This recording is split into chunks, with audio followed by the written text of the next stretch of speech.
Okay, where are we? Kumasi, I think. Yep. On the 20th of September 2025, I believe. We have a busy day in front of us today. Lots of things to see in Kumasi, so it's down to breakfast and also to get some things sorted. The hotel is very highly rated, but we had no air conditioning last night and our shower screen was jammed open. Another couple in our party had no hot water, so we had some discussions with the manager who said he would resolve the issues while we were out. Oh, this is how lightly we got off when we were rear-ended. The broken corner panel has been removed and the taillight is in good enough condition that it won't attract the attention of the police. Props to the taxi driver who has pushed into us and managed to just about avoid us. On our way out to the first destination, Angela notices a delivery being made to the hotel. Seems like they have Guinness in Ghana.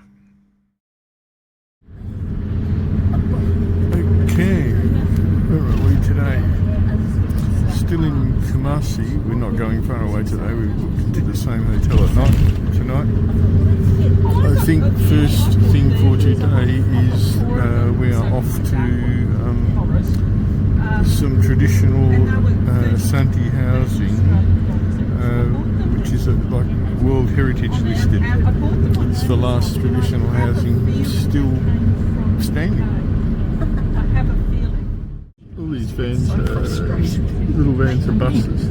But he didn't, he said, when you saw they can't be involved. His point was hundreds of these little bus vans drive around, pretty much like Uganda. The Asante house is not out on its own. It's located in a street dense with houses and there's nowhere where you can get a good look at the outside. I have to admit that it isn't what I was expecting. I thought for its age it would be a wooden building, not a very substantial mud brick construction. Shows how much I know. You know, even inside the fabric, there are some rooms where you can take pictures. A traditional Asante house, and it is pronounced Asante. The British added the S8 Ashanti, and it's not required, not proper. There is a presentation by a local guide, camera problems so I can't record it. There are explanations of the meanings of the various decorations posted on the wall. The high thatch roof and no ceilings keeps the house cool in this hot, humid climate. So he's 60 something and the people were there already. So just for information, this traditional house is over 170 years old. Oh, my sister presents. Oh, my sister presents. Of Ghana? Oh, so it's a big number, Yeah. These bushes and trees planted here are sacred and medicinal plants. They're not just weeds growing up inside a neglected building. They're planted here deliberately. Also serves, like if you need one of these most important medicinal plants, it's a one-stop shop, you know where to come to get them. Great day here is very, very great. There's a history with respect to Ashanti's tradition. So as we are here with all these plates, because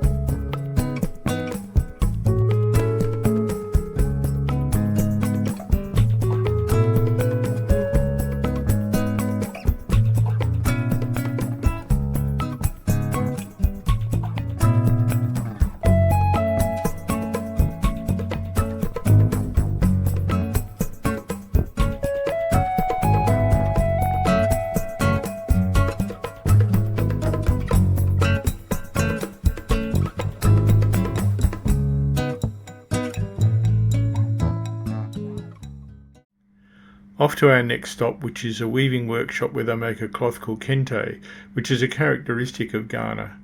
Genuine woven Kente only comes from a few sources, and we're heading to one of those, a village called Adawamse.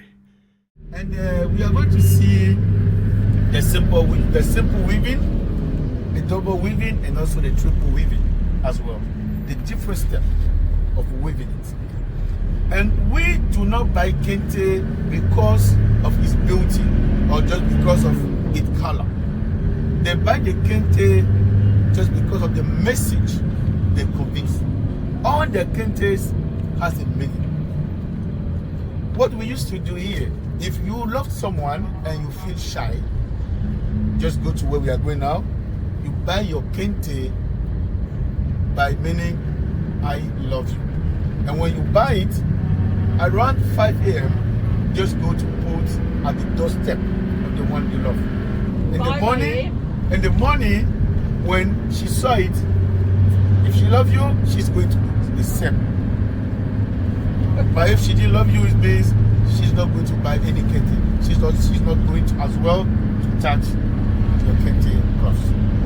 And if someone hates you, just go and buy the Kente with meaning stop jealousy. Stop jealousy. And when you go to buy, the moment you know that the person is sitting outside, just wear your Kente. Stop jealousy. As you are passing by, he or she will get your message. Yes, please. Electric motorcycles, but just a couple of sort of like lightweight e-scooters here. The technology is penetrating. One of the weavers of the community gives us a quick explanation of the types of Kente and the various processes used in making it. Okay, so this is the spinning process. Then we get to try. You can't wear shoes when using the loom as you control some of it with your toes. Oh, look at that. You're just like an expert. You've done this before. So, as you can see, this is what we wore. Okay, so that is the... This is a weaver that knows what he's doing. The loom gets more complicated as the capability to do more colours are added. More colours also make the cloth more expensive. As a result, the cloth with Kente prints has become very popular. And goes to his tensioning block way up there. So these are basically the tensioning blocks.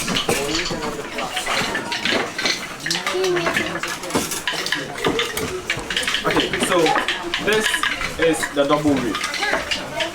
Why is it double? It is double because he's using two shuttles concurrently.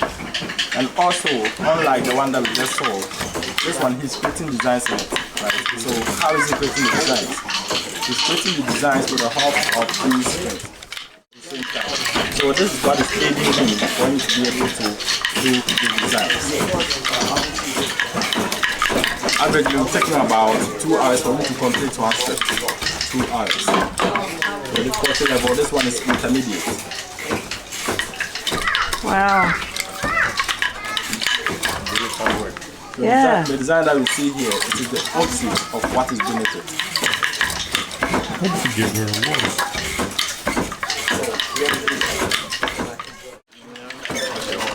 Every Kente has a border. So actually it's legal. You will lift the border. After the border, you will lift the space. Yes, so after you remove it and cut. So that's that. Okay. Yes, so he's come to cut. If you guys work for, say, a couple of hours and then you stop to have a break because of doing this continuously, or do they just work all day? It is based on the individual weaver. Someone may choose to work for 8 hours a day. Someone may choose to work for 6, 10 hours. So it depends on the individual. Alright, 10 more percent. So Yano are thinking, because we lost the Champions League game against Bayern Munich, we will try Can we take a picture? Let's wait and see. Can you? They also grow cocoa here, so we go and have a look at their small plantation. This is, we'll talk about coffee. Beans in it. I'm going to break it so that we have a taste and feel of how cocoa is.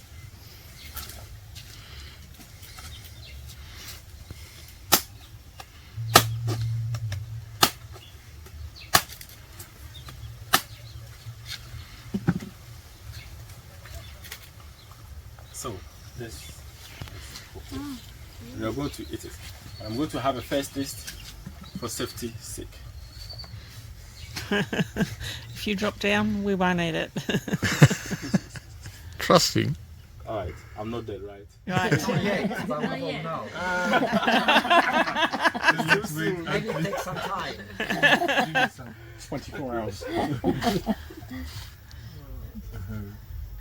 Okay. So at least you think I should wait for about 30 minutes, right? It's like a custard. It's like a custard You have apple. to, if you have to Is it? soak it or Suck the skin you have around to suck the it or seed. yeah, suck it. You need to suck it, but I do not chew it. Seed. No, it's not poisonous if you chew it, but it's not sweet. It's bitter. Yeah, if you chew it. Whip it. It's slippery.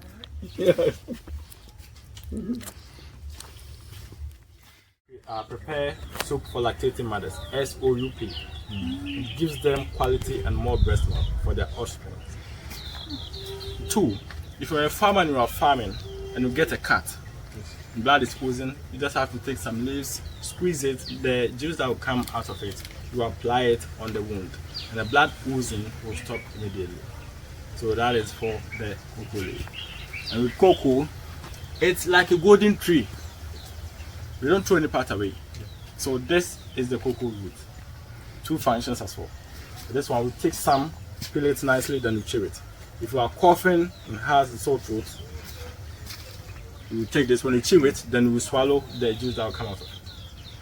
If it is too bitter for you, then you add honey to mitigate the bitterness. Second function, the cocoa root serves as a natural aphrodisiac for the men. If you're a man and you are not performing so well in bed, take some, but with that one, you not add the honey. You add tiger nut to it, chew them together, and in a few weeks' time, you see that you'll be performing miracles in bed. Alright. So, A closer look at some cocoa pods. They have quite a crop here. The flowers come directly out of the trunk and branches of the tree.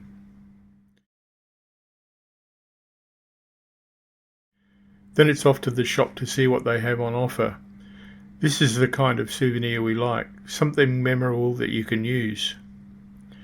The kids can't resist checking out who is visiting today. Which one? I bought myself one of these man bags. When I wear lightweight shorts in the hot weather, it's not practical to put your phone and wallet in the pockets. So do what they do here and have a man bag. These are printed Kente effect cloth but made locally, cheaper and more practical to use. Okay, that was interesting. I have so many questions about how they make those looms, especially the part called the beater. Now we're off to a workshop that makes another style of cloth with stamped patterns. The graphics on the wall of the weaving workshop were a preview of what we're about to see.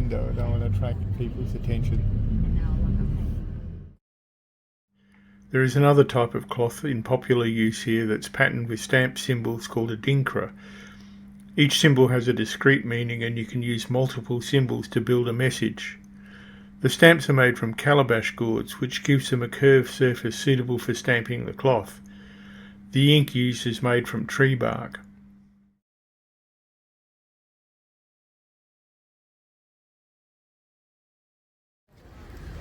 Trying to do some footage without all the bloody tourists in it. Got a shop that makes all these symbol stamps that they put onto cloth.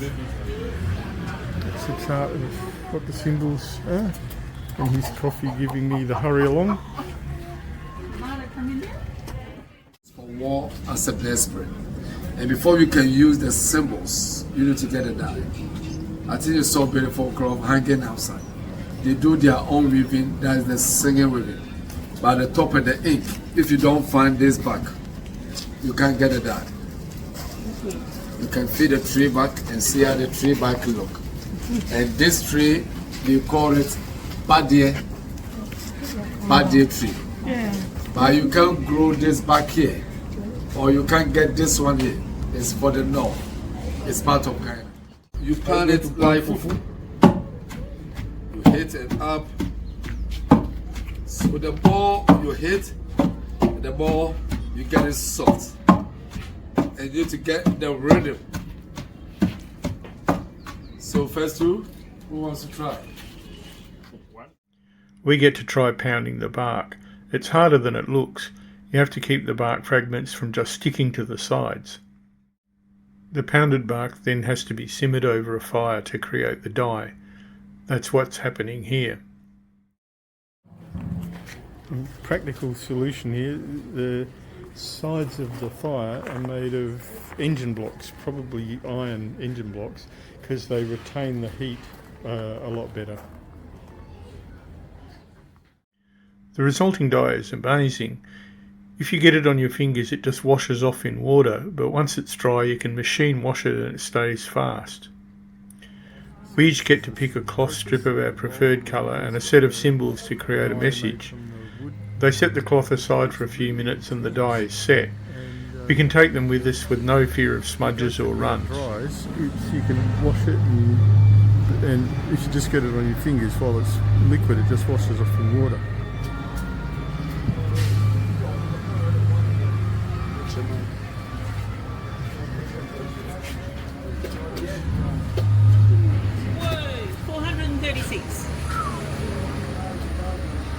Like, are you in for the gold bling?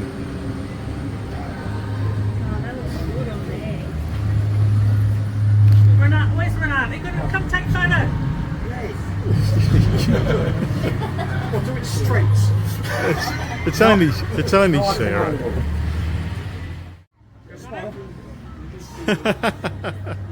That's it, smile. Come, mommy. I get to do mine, trying to get the spacing right.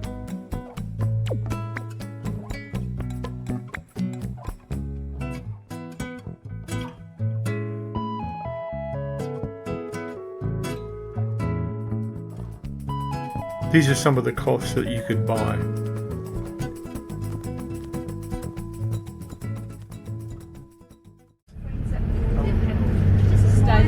Okay, so finished at the dye and symbol factory. And heading, I think, to lunch. Oh look, there's a Toyota Tercel like we used to have. Out on the other side you can't see it. Hop on the train or hop on a plane. Yes, we've got one more activity this afternoon and we're actually going to be in back at the hotel by 4 or 5 o'clock. Not so many devices to recharge tonight and download pictures and blah blah blah to do all the backups. I have to back up Angela's tonight because she's taken over 500 pictures, which is a record for her, and a lot of them are really good. I'm going to swipe them for the YouTube videos. Taxis and buses in there.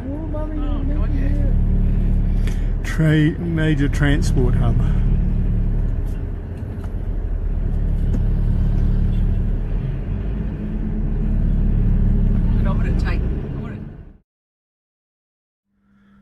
Off to lunch at a Kumasi landmark, Ike's Cafe. Lunch today at Ike's Cafe. I'm very much forward to using the facilities.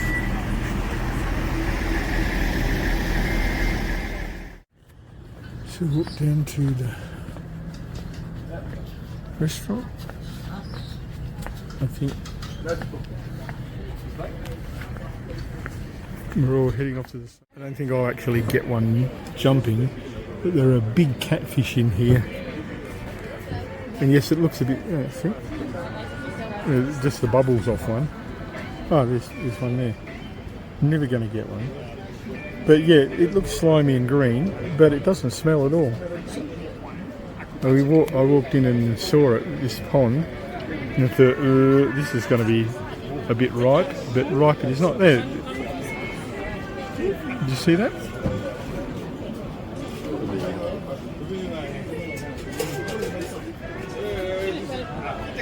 Anyway. While I'm waiting for lunch, I grab a fresh coconut. It's so good in this hot weather.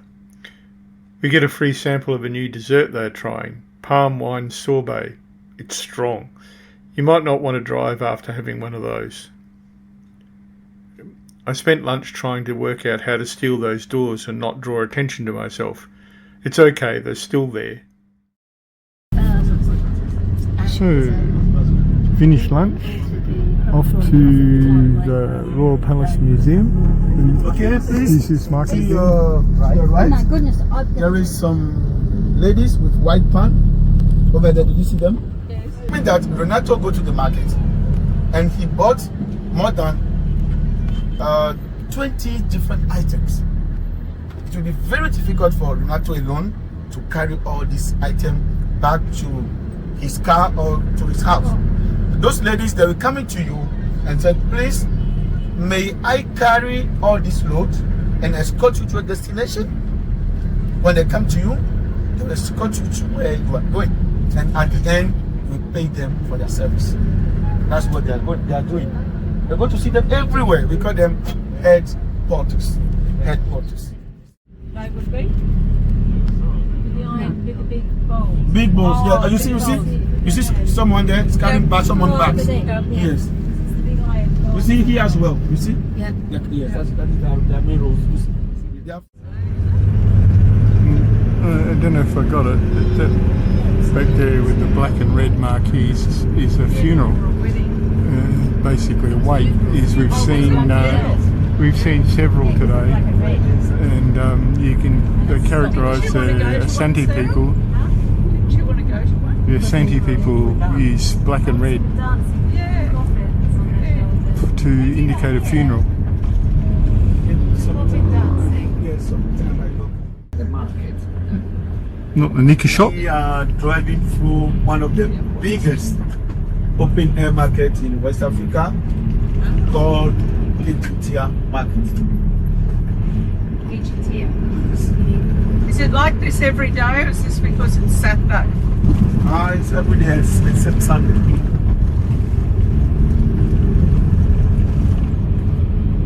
So tomorrow morning we should have less traffic.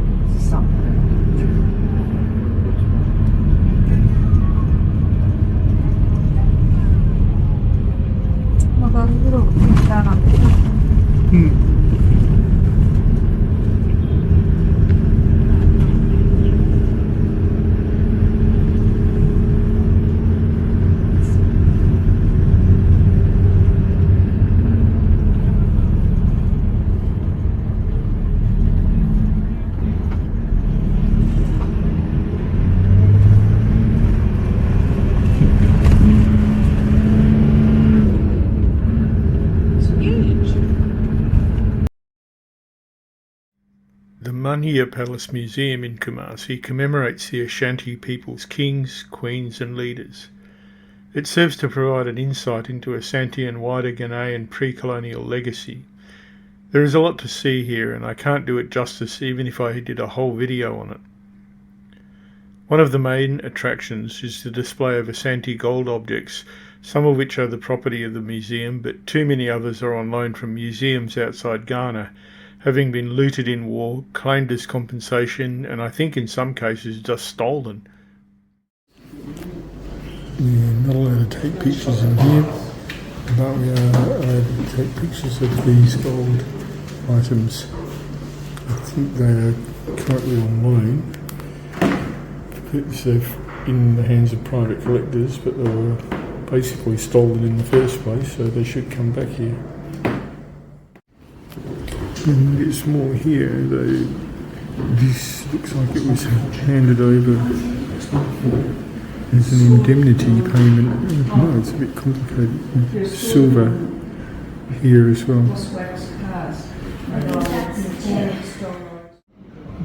These items have been returned permanently.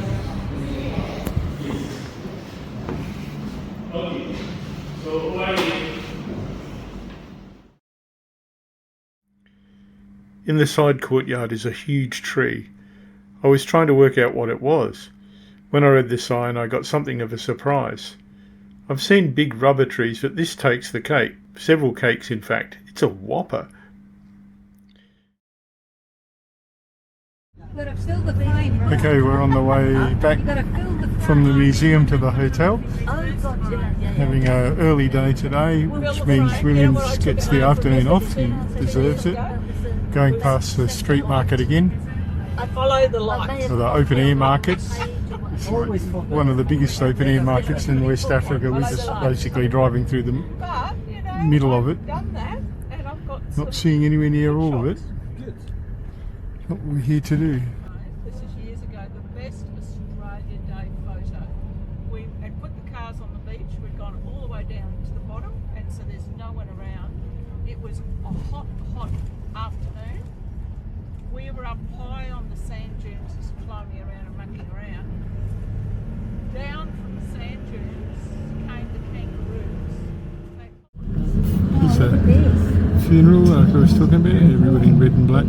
Really big bashes. Big social occasion.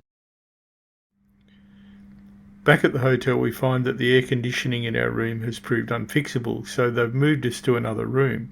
That's good. No worry about the shower door, and the AC is a welcome relief. We get cleaned up and go down for the obligatory drinky poos.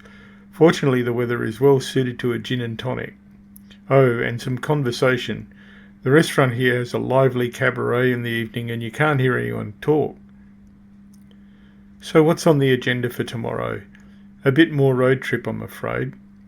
We're heading back south towards a very small village called Bonkro, where we'll stay for 2 nights. Bonkro is located in one of Ghana's remaining forested areas, and living in that forest are some rare birds that we're going to try and see. It's only 104 kilometres, so it's a couple of hours on the road. See you then.